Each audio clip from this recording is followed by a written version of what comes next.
og jeg er her i dag for at fortælle jer om en gruppe, der går på pædagogseminaret på modul 2, hvor de har haft om professionel kommunikation. Denne gruppe har været ude på et feltstudie i forskellige institutioner, hvor de har skulle observere kommunikationen ud fra deres undervisning om for eksempel børneperspektiver, atmosfære, narrativer, sprogudvikling osv. Gruppen har valgt at tage udgangspunkt i en episode ud fra en børnehave, hvor en lille pige, der hedder Anna, hverken bliver set, hørt eller anerkendt.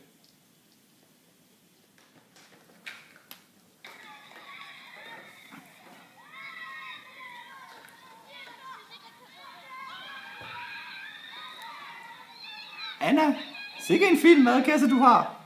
Er det prinsesser, der er på?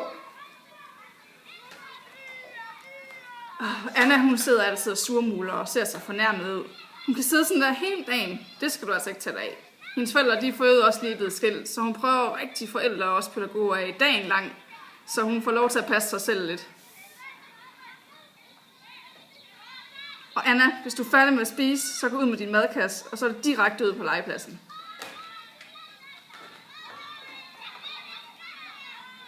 Det er simpelthen utroligt. Sådan sidder hun hver eneste dag. Ej, hvor er det irriterende.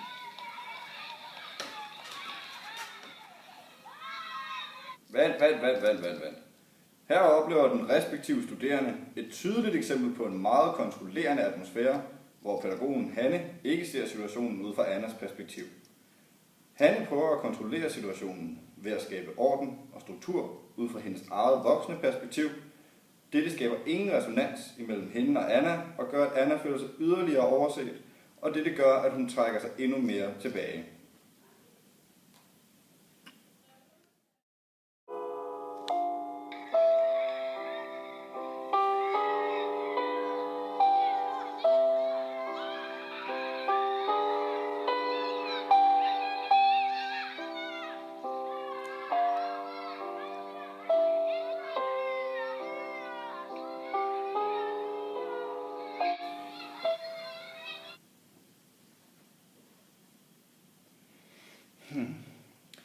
Her synes jeg virkelig, at man får bekræftet, hvorfor gruppen netop har valgt at tage udgangspunkt i dette eksempel.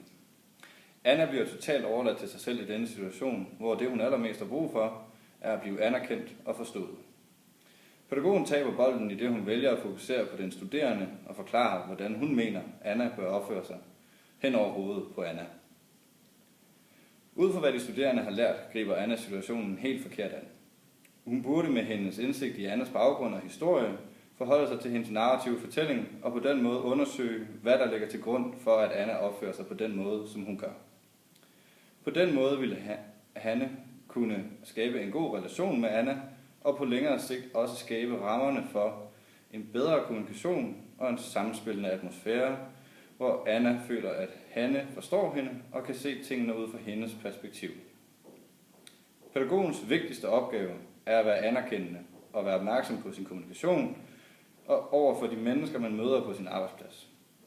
Jeg håber, I kan genkende dette i denne situation, I lige har set, og vil reflektere over, hvilken type pædagog I vil være, og hvordan I ønsker at påvirke de mennesker, I kommer til at arbejde med.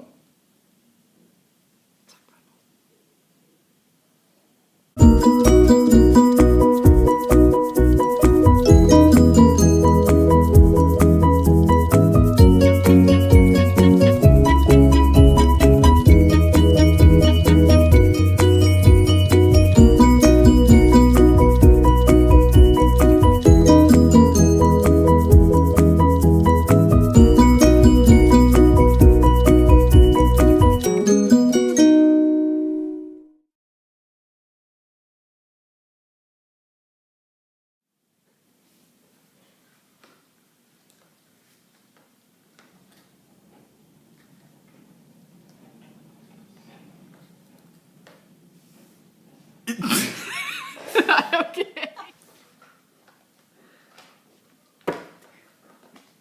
Vi skal bruge en adgangskode nu. Den gik Okay. Det gik jo ud. Det var ikke